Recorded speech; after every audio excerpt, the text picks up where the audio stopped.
Can I just say one thing firstly? I love the name Eat Sleep Boxing Repeat. Welcome back to ESBR Boxing in partnership with sharpbetting.co.uk. This is the big fight breakdown for one of the big fights taking place in Times Square, New York on the 2nd of May. Thomas, Noel, really good to be joined by both of you at the start of a very busy month of boxing, both in the UK and the US. Brian Garcia, Rolando or Rolly Romero, as a lot of people know him. Not a fight many people saw coming, but here we are. A couple of other big fights on the bill as well. We'll get straight into it, gents. As always, we'll be direct. This fight's taking place at 147 pounds at welterweight. Brian Garcia. It's obviously he's kind of been at a few weight divisions now. Spent a lot of time at lightweights. Only just had a couple of fights at that super lightweights, and obviously had that fight against Devin Haney. That was that super lightweight, which he turned up overweight for. Thomas, do you see Garcia's weight future at welterweight? Do you think he could try and go back down to 140? Do you think he could kind of go up to 154 in a year or so? Where do you see it happening? I think welterweight will be just right for him. I think he's going to be there for a minute going forward. I think the fact that he did come in so overweight against Haney, I think it was like 143 that he came in at. So I think the fact that he came in at 143 basically shows, and it seemed like it was deliberate as well. I think that basically shows that he has no interest in depleting himself to make that weight anymore. And also, Devin Haney is moving up to 147 in his fight against Ramirez, so it seems as if he's going to stay there as well. So if they're going to make that rematch happen, I think it's probably going to be at welterweight. And I think maybe he'll go up to 154 in the future, maybe, but I think that would just be too much for him. So, in my opinion, I think 147 is just right. Does his discipline worry you, Thomas? Because obviously he chose not to, couldn't make the weight last time against Devin Haney, despite agreeing to that weight, and obviously would have had to pay a hefty fine for that. Does it worry you that in a year's time we could see him in a big fight, whether it's against Jaron Ennis, or someone else, one of the other big names at 147, whether that be Devin Haney, and the same sort of thing happens? He just basically chooses not to make the weight. That definitely could be a possibility. I think it was definitely concerning how open he was about, drinking during camp and not really taking preparation seriously. And I wouldn't be surprised if that followed him up to 147. I mean, maybe, of course, it's going to be easier for him to make that weight, but I wouldn't be surprised to see him struggle with discipline going forward in the future, Yeah, but sure. hopefully not. For sure. And obviously still a young man, Ryan Garcia is still only 26 years old and maybe could broaden out. Niall, what are your thoughts on this? Where do you see Garcia competing at in the next couple of years? I mean, we're a week or so away from a fight where a welterweight's moving up and fighting at middleweight. So Ryan Garcia, could possibly be tempted by a big fight at 154, 160 in the future. What do you see happening? I have to agree with Thomas. Absolutely, I think 147 is gonna be where we see the best of Ryan Garcia. But as you said, Elliot also his discipline, is a big part of that. If he can keep his head screwed on, I just think size wise, you look at him back at 135 and you think, how did he ever make lightweight? I know he did kind of draw himself out a lot to make that, and it's no surprise with the broad shoulders. He's so kind of well built. He was a very big lightweight. So yeah, then you had the Devin Haney, the botched weight cut, or if it was on purpose there, to prove that he wouldn't kind of boil himself down to 140 again. But yeah, I just think size wise, dimensions, I think welterweight is the perfect fit for Ryan Garcia for me. Especially in terms of the division as well. Of course, if he impresses against Rolly Romero, and then kind of, you know, he welterweight isn't the most stacked division outside of kind of Drawn Ennis. It's not a star-studded division. So if he looks good at welterweight, he could do very well there. But yeah, I don't think 154 is kind of. I don't think you should look at 154 just yet. But yeah, I definitely think size-wise, 147 is the perfect fit for him, in my opinion. Brilliant. Yeah, we'll see. Look, we'll see how he looks at his kind of official welterweight debut, I suppose, and therefore and in the future as well. No, I know we usually kind of keep predictions until last during these videos, but I feel like this is I think it's better to do that when we're talking about even fights. This isn't billed as an even fight. I'm very confident both of you are going to predict Ryan Garcia to win this fight. But the question I'm going to ask you now is, could Garcia lose? Like, he's been through a fair amount in the last 12 months. He was on performance enhancing drugs in his last fight. That's a fact. Um, could you see him losing this? Does the part of you could see him losing this fight? Could it all go tits up? I see it's a tough one. Like both at their best, I'd be very surprised if Ryan Garcia lost this fight. But it's just such a big if with Ryan Garcia. It's a team of us kind of well the last couple of years, and it's going to be a team of this video. The the only person who'll beat Ryan Garcia here is Ryan Garcia, in my opinion. No disrespect to Rolly Romero, but the question is if the last year or so the controversies outside the ring have taken such a toll on him, have kind of made his kind of mental state deteriorate even more. And if he hasn't been living the life, Rolly Romero definitely has the power to catch and hurt Garcia. Absolutely. And Garcia is, he's not hard to hit in the best of times. So, if Garcia hasn't been living the life and is not switched on, he could definitely lose. But as I say, both at their best, I'd be very surprised to see Rolly Romero get it done here. But yeah, as I say, the theme of this fight is Ryan Garcia. What Ryan Garcia are we going to see? And it's his fight to lose, in my opinion. Yeah, yeah. Look, and we'll see. We'll see what be interested to see kind of what the build up is on fight week, how Ryan Garcia looks on the scales as well. Thomas, where's your head at on this one? Could Rolly Romero upset the odds? I can see you trying not to laugh. Don't think I haven't seen that. But can you? Is it a possibility for you?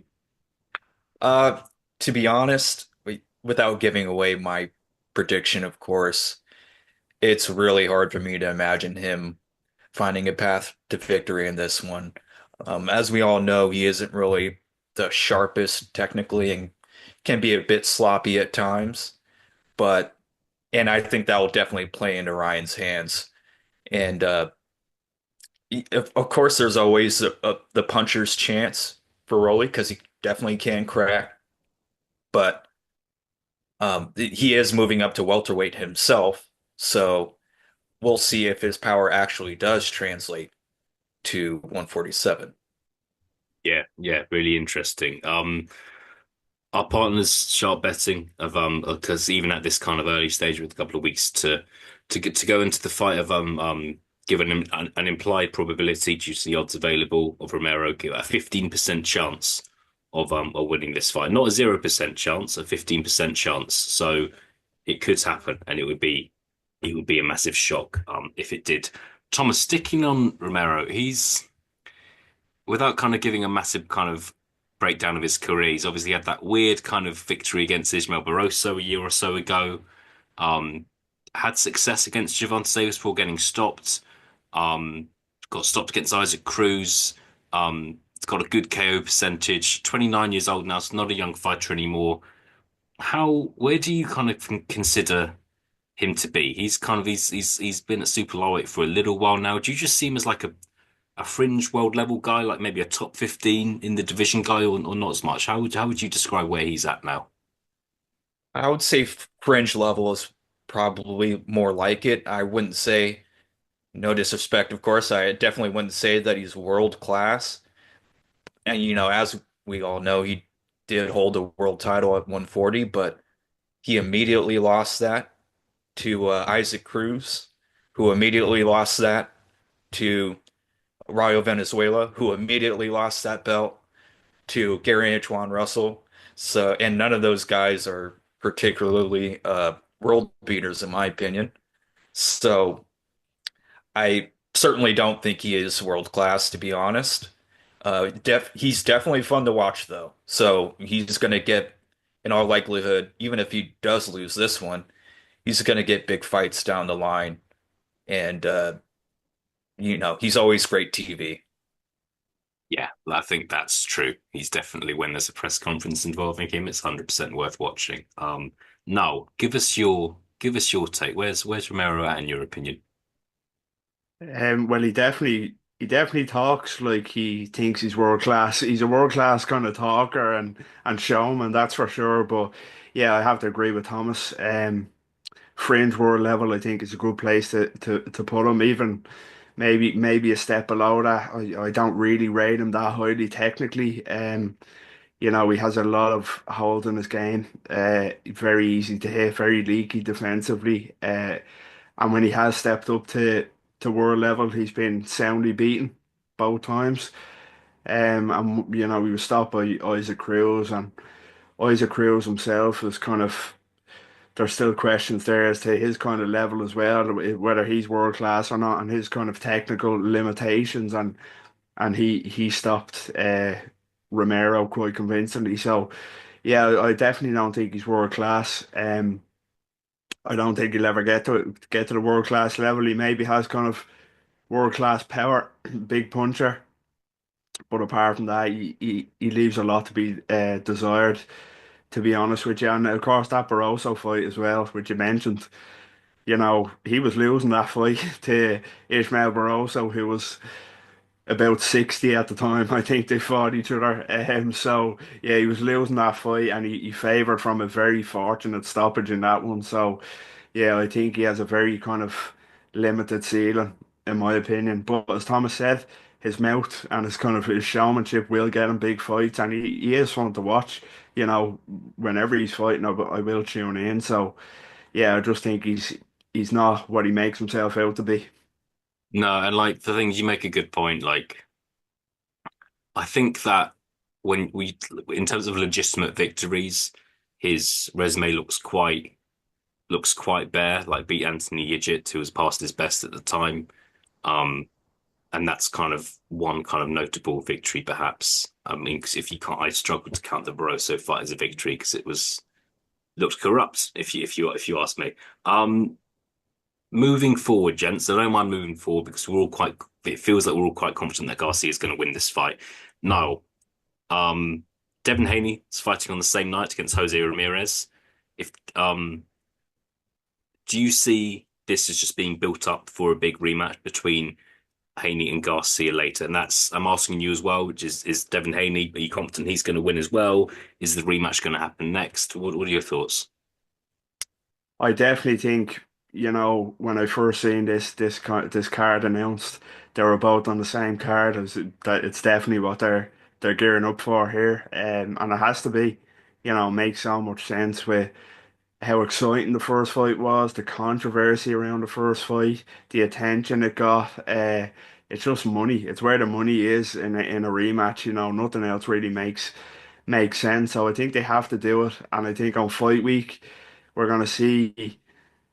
I think we're going to see the tension amped up between them two even more to build towards, an eventual rematch. I think Romero and Ramirez are going to play second fiddle almost on fight week to Haney and Garcia. Yeah, on the Haney fight, Ramirez he's past his best, but he's a top operator. Former world champion, world class fighter. And like Garcia, there's a lot of questions to answer about Devin Haney, how he looks at welterweight, and also how he's rebounded from that loss. He was hurt badly numerous times in that fight. The fairness of it, of what was in Garcia's system it was a crying shame, but the chain has been cracked badly numerous times. So yeah, I'm very curious to see how Devin Haney looks, but it's another case of, I think, Haney will beat himself here. It's Haney's fight to lose, if you will. Maybe it'll be a tougher fight than than Garcia has against Rowley, but I do expect him to get through it. And yeah, the rematch is just so big. It really is. This time at welterweight as well. Hopefully an even playing field. Yeah, that's that's next for me, absolutely.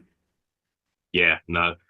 It'd be interesting if there are already kind of negotiations going on for that fight. I think, look, it's one of those where it reminds me a little bit of the situation where if Anthony Joshua and Deontay Wilder both won on the same night, then we'd see that fight. And then Deontay Wilder lost, then we're probably we're probably never going to see it. So you never know. You shouldn't kind of assume too much. But yeah, we'll see. Thomas, do you think we're going to see that rematch? Do you think we'll see it next? Yeah, absolutely. That's what this, like Niall was saying, that's what this May 2nd card is really all about. Both Ryan and Devin are set up in fights in which they're the clear favorite to win. So I think the expectation is for them to win their respective fights Yeah. and probably meet in a rematch at 147 later on in the fall, possibly in Riyadh. Yeah, no, I'd agree with you. And I was going to ask about that. I think it's a Riyadh season fight. October, November time, maybe, but we'll see. And I think both Devin Haney and Ryan Garcia here, they're in fights that are sellable. They're in fights against names of note as well to boxing fans, so it's worth tuning in for. All right, chaps, we'll do some predictions to finish things off. Um, Thomas, we'll go back to you. I know you think Ryan Garcia is going to win. Is it going to be a points win or a stoppage win? I see Ryan Garcia getting him out of there in round 5 or 6. As we mentioned before, seems as if Ryan is the more technically proficient, technically sound fighter of the two. So, and he's a big puncher, and we've seen Rolly get stopped a couple times now. So all of those things really play into Ryan's hands, and I would have a hard time imagining that this fight would go the distance. So I'm picking Ryan to win via stoppage or just flatline knockout, Yeah, round 5 or 6. round 5 or 6. No, give us your thoughts. What are you going for? Thomas is going for rounds 5 or 6. You going earlier, later points? What are you going for? Well, I agree totally in terms of stoppage. I just think, as Thomas said, without being boring and repeating everything he said, I think it's true. He's too technically proficient, too quick, too powerful. Yeah, and I think he gets him over there. For the sake of being different, I'll say a bit early. I'll say round three. Ryan Garcia, of course, a huge puncher. Um, and it's not like he's facing a fully fledged welterweight here. He was used to taking shots off big punching welterweight. So I think he will land on Rowley. And I think, as Thomas said, I think it's going to be a flatline job. One punch KO, left hook, round three. That's what I'm going for. An early night. Fantastic. I'll join you, gents, but no, I think it will go. I think it's hard to predict when the stoppage could happen because for a number of reasons, we don't know how good Garcia is going to look here, but Garcia should win this fight by stoppage. And I'll go a little bit later than both. I'll go for around 7 or 8. I just think Garcia, it's his first fight back since the failed drugs test. It's a new weight. Maybe Romero is a little bit unpredictable, so he might take his time with him as well. So, but we'll see. I'm sure he want to impress everyone. Niall, Thomas, good to be joined by both of you. Ryan Garcia, Rolly Romero, May the 2nd, Times Square in New York. Enjoy the fight, and I'll speak to both of you again very, very soon. Likewise, Cheers. Take care.